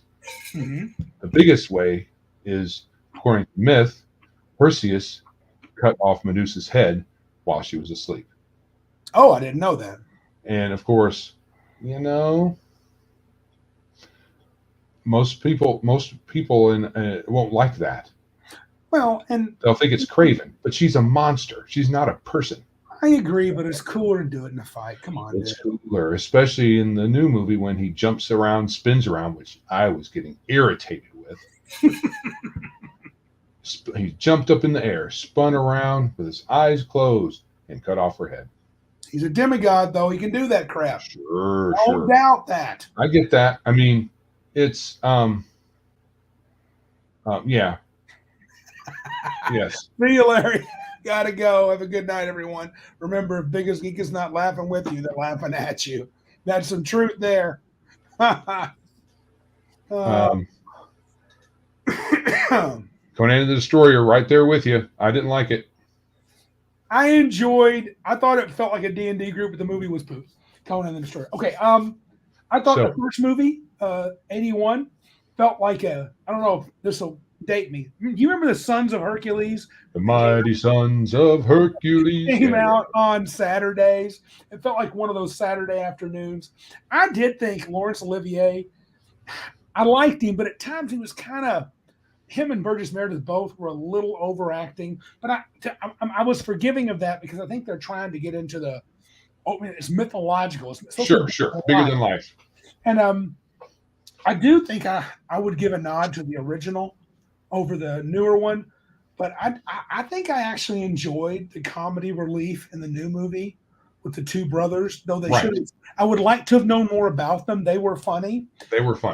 I don't think Andromeda got to do much of nothing in the second movie. She was kind of a nothing burger. Oh, that'd be fun. We'd have to find a movie. If it was on Discord, we wouldn't get like a kicked out because it's copyrighted. I guess you just announce it on Discord and then use Discord for the voice function. You don't use it for a video function, I don't think. You could. Yeah, Mark, that would be cool. That'd be fun. Yeah, that's an idea. I've heard folks doing that. I've never done that. It'd be fun. We could all watch. We'd have a good time. I thought, that Ray Harryhausen was, the legendary Journeys of Sinbad and all that stuff was just so much. I don't know. It had been a long time since I've seen the original, and it definitely. We were teenagers. We went to the movies to watch that, dude. Yeah, and we were teenagers. We were in high school, yeah. Maybe a few years, back. But from that early high school, and for us, that's nostalgia, and it was fun. Those are the kind of movies I can sit back and have fun watching them and not be too critical. Mm-hmm. It's the next decade, right, when we get into the sword and sorcery crap fest we had in the 80s. Yep. With was it the 80s or 70s with sword and sorcery? Yeah. Was that 80s? Yeah. Yeah. Once we hit the 80s, I was done with being generous. That's going to be on the list, and Joe's going to tear it apart. Now, 2010 had some fine actors. Ralph Fiennes being one. I thought he was great as Hades. Rafe. It's Rafe Fiennes? Yeah, I'm pretty sure that's how he pronounces it. Oh. I don't think it's Ralph. He doesn't spell. Does he spell it Ralph? Yeah. Then it's Ralph. He needs to shut up. So he's only British, right? He's only British. He's not that far removed from Americans. So come on. What does Bruce say? Sword and the Sorcerer, the Rift Tracks version is, I bet it's good. I have to look that up. Yeah, well. Let's see. Thought Medusa looked boss. That's the way I think Medusa should look. Which one? The one in the second. I love the one in the second movie. She didn't look monstery enough. She had her, and she was just slithering around look, which was more feminine with the obviously snake bits. And then when she got in someone's face and was really getting monstrous, her countenance changed to be monstrous, and that was cool. Well, I think that's okay because I believe, according to, was it the lore in the first movie or the second movie, that she got cursed by Aphrodite? Yes.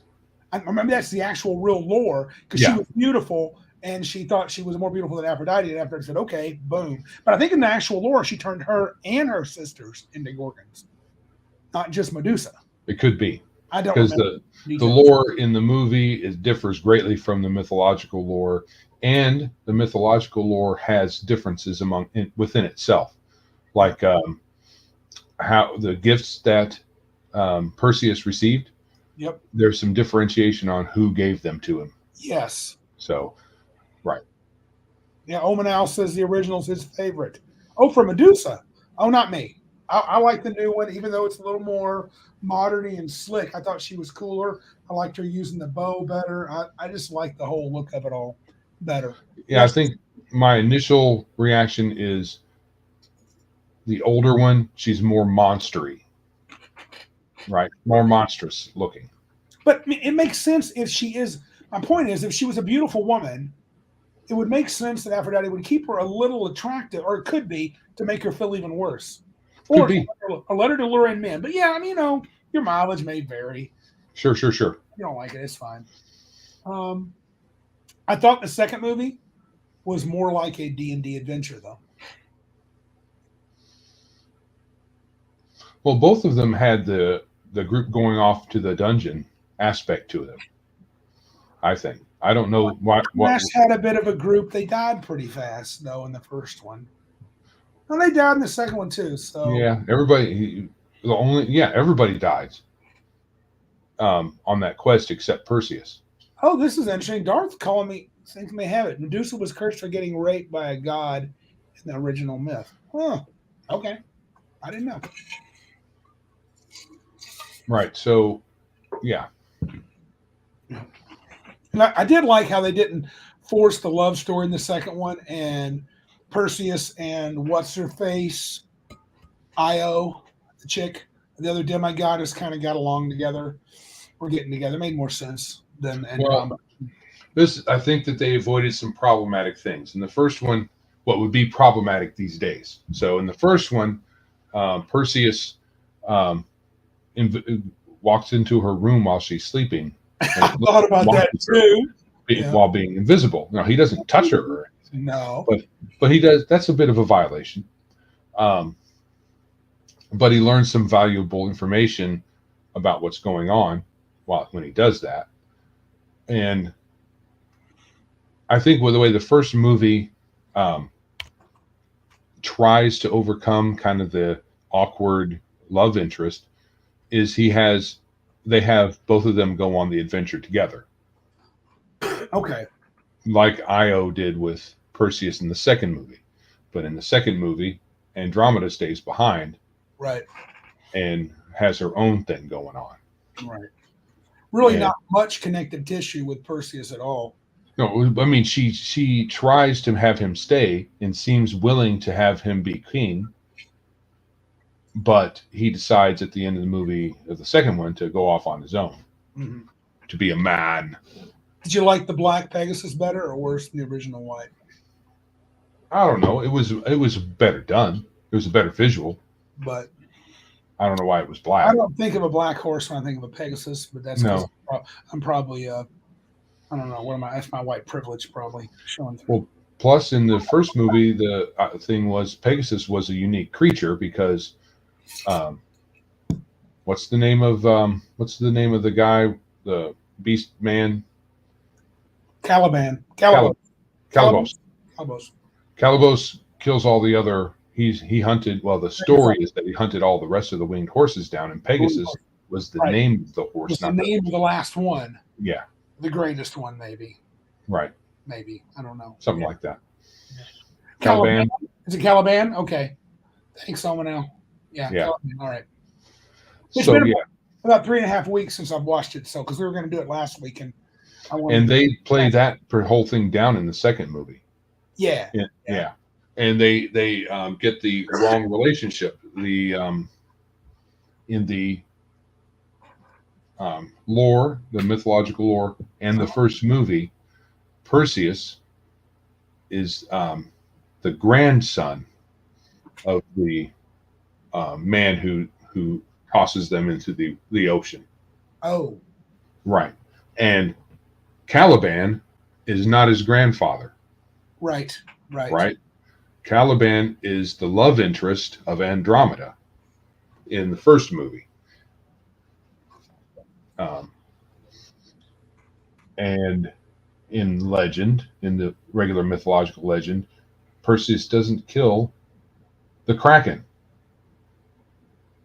He kills others. Okay. Kill some other beasts. So that's one of my gripes is I think the first movie is a little more faithful to the original source material, which is myth. The second movie, it's only kind of, window dressing. The movie was good for a fantasy adventure. Yeah. I didn't have many problems with it. I actually liked it. I think it was, and when it came out, I saw it in the movies, and I was pleased. I mean, it was fine. I like them both about the same. In fact, I gave them both a 7 out of 10. Yeah, not sure on now. Yeah, when I read it, there wasn't a Pegasus involved. It's been too long since I've read the actual original myth, so I'm kind of going on. So both of them depart. Second movie farthest. Also in the second movie, I don't know. There's this, I think, the way they portrayed the gods in Olympus, I didn't like, and all the jumping around crap that they had Perseus do, I thought it was dumb. He's a demigod, though. He can do crazy stuff. Come on. Sure. All right. He doesn't need to be a ninja. Okay. He can just be faster and say, "You didn't hit me. Sorry about your luck." Duck under her little bow and then cut her head off before she can look at him. Right. Boom. So how would you rate it, bud? I gave them both a 7 out of 10. I would absolutely watch them again. I have no problem. I was more mean than you were. Of course you were. I gave the 81 a 6 and the 2010 a 5. Okay. Yeah. Joe is generally a much harsher critic of movies than I am, which is probably because I don't know. See, the 81 version is good for nostalgia. Yeah. But I wouldn't give it high marks as a movie. But it's fun. It's fun, though. It is fun. Yeah. I feel that's why I give them both a 7 for different reasons. But yeah. All right. Anything else you want to say about the Clashes of the Titans? Oh, this is not me not recommending them. This is me being critical, and that's what I am. A 5 out of 10 is actually a movie that's probably halfway recommendable. Come back next week to hear them have a complaint about the gods of Egypt, Bruce. They do chat my butt. Oh, sorry. I don't know that I've seen that. No, I think isn't that a movie, The Gods of Egypt? Bruce, I thought you were just talking about the actual Egyptian mythos, but maybe he's talking about a movie. So we'll talk about the North. The North. Don't even get me started on the Norse pantheon. I got no time for that.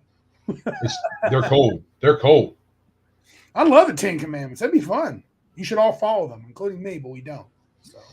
They must have done nothing that is like praiseworthy, but there's the old 70s Charlton Heston 10 Commandments. Oh yeah.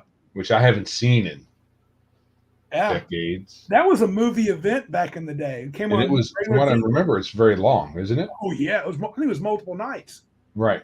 I mean, so it was a Max miniseries would come on, like Shogun and stuff like that. Mm-hmm. Yeah. So yeah, and I would love to see that again.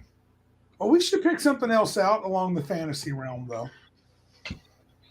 or sci-fi. This is the segment is it all it's cracked up to be? So I'll let Joe pick the next one.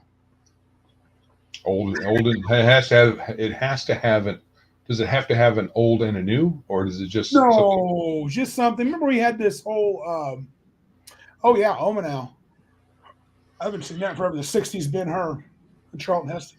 Yeah, we were talking how it's going to be like the whole, just picking a movie, and started with a conversation with the chat folks here about Cole and you said the Sword and Sorcerer, and we're like, we should watch those, and the next thing you know, we got down that road. So, the movie Gods of Egypt had potential, had the director from The Crow. I just don't remember that one. The Dark City, The Crow. I like Crow. That was good. And Dark City. I don't remember that one. So that's Liam Neeson. Is he in that? Dark City is Liam Neeson. Yeah, we can watch those. Those are good. Something old, kind of retro. And no, hold on a second. No, Liam Neeson is not Dark City. Oh, I'm thinking of the one where he has to put on a new face. Yeah. But Dark City is the one with the psionics in it. Kiefer Sutherland. Yeah, Kiefer Sutherland is in Dark. Okay. He's not the main star. The main star is a fellow, I can't remember his name. He was in A Knight's Tale, the bad guy knight. Dude, there's a good one. Dark Man. Yeah, Dark Man. That's the one with. Yeah. The Mummies from Omanow in the 90s. We should watch at least the original Mummy. That was good. With not the original, not Boris Karloff. I mean Brendan Fraser Mummy. That was some great movies. I have that. I do too. I have Dark City, I'm pretty sure. Yeah. I don't have Dark Man. No, me either. That's the one I was thinking. Dark City. I've never seen Dark City. Oh, okay. Maybe I should watch it. Yeah, it says, Mark Getzinger says Keith. I just Googled it real quick if I'm looking at the right one. So, 1988 Australian-American neo-noir science fiction starring Rufus Sewell and Kiefer Sutherland, Jennifer Connelly, Richard O'Brien, and William Hurt. Oh, man. Decent crowd. Decent actors. I liked it. It was a good show. Yeah, we'll talk about that after the show here, which I think we're getting near the end, aren't we? Looks like it. I think we are just yammering now. We're yammering. So that being said, if you would like to support our show, please like and subscribe and share us where you are listening or viewing the show. We're also out there in podcast land.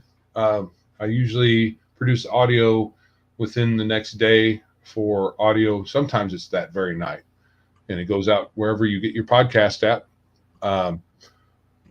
If you want to support us, I mentioned this earlier, we are on PayPal, paypal.me/biggestgeekus. We are on Streamlabs at streamlabs.com/biggestgeekus1/tip. We are on Anchor at anchor.fm/biggestgeekus. We are out there on the interwebs at biggestgeekuspodcast.com.